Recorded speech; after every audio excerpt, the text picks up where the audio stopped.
she's not gonna see it. She is. Hey, freshman. Hey. Hey. Have you ever heard the story of the coffin? The coffin. The coffin. Ooh. No. Excellent. Take a sit down. This is really weird. Hush, young one.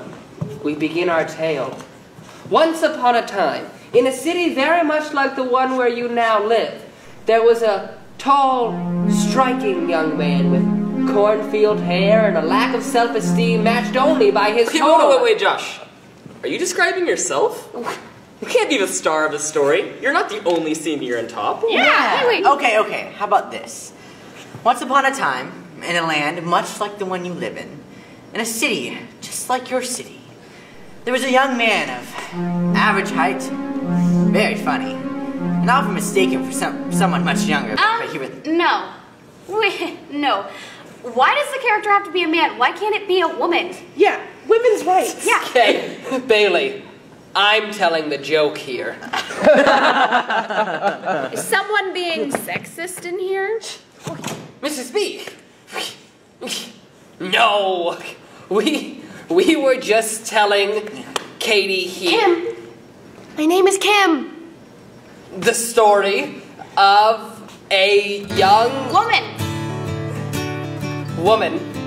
and her five random friends. And one of them's even black. For diversity. Wait, is this a joke? I thought you said this was a story. Be silent, lowly freshman, and let us tell our tale. Now, where was I? Once upon a time. Once upon a time, in a city very much like the one where you live now, in a town very much like this one, there were 6 random friends walking home from school. Just an ordinary day.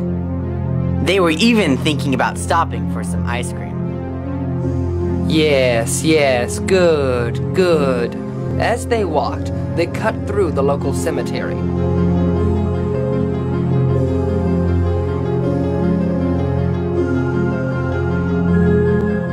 And after they passed the cemetery, our heroine heard a bump behind them. Did you hear that? Hear what? One of her friends responded.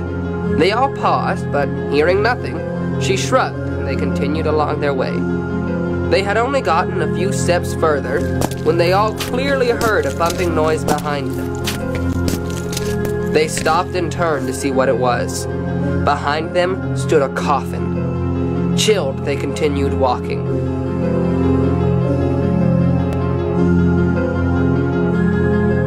They stopped again and turned. The coffin was inexplicably closer.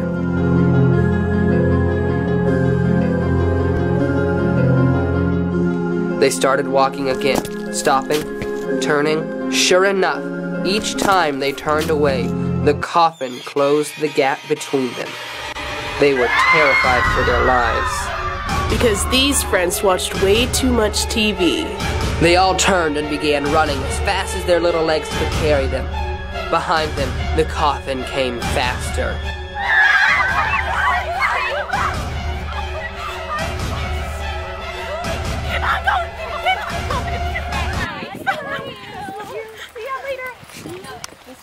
Unfortunately, some friends weren't as fast as the others, and the coffin began to pick them off.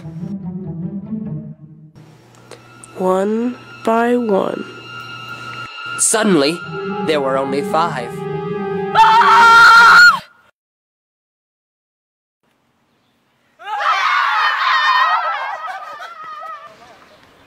$5 lemonade, get your lemonade here, guys.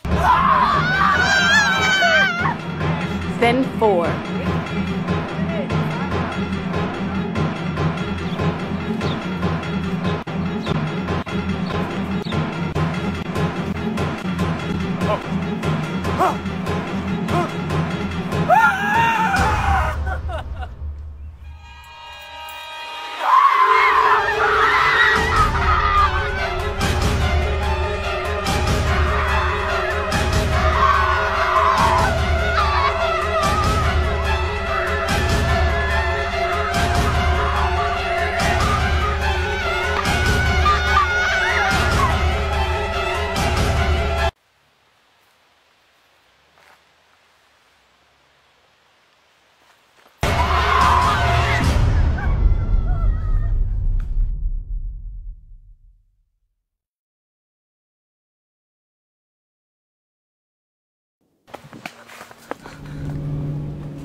3.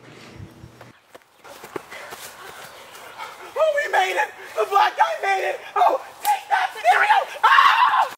Ah! JD, no! And then there was one. She turned the corner and ran to her house, the coffin right behind her. She dashed into her house, But her front door couldn't stop the coffin. our heroine, desperate and scared to death, jumped into the bathroom and locked the door, knowing it would do no good. From outside the bathroom, she heard a knock. The doorknob turned, and the door slowly began to open. In desperation, she reached out her hand and grabbed whatever she could find. So she threw it at the coffin. And the cough drop stopped the coffin.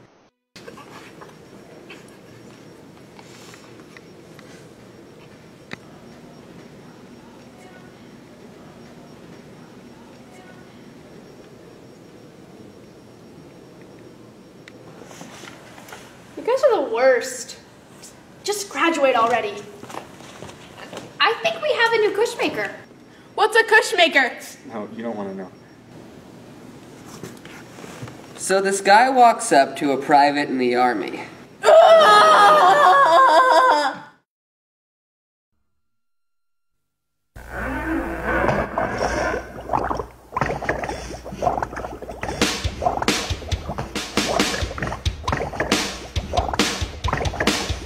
I was working in the lab late one night when my eyes beheld an eerie sight. For my monster from his slab began to rise, and suddenly, to my surprise, He did the mash, he did the monster mash. the monster mash.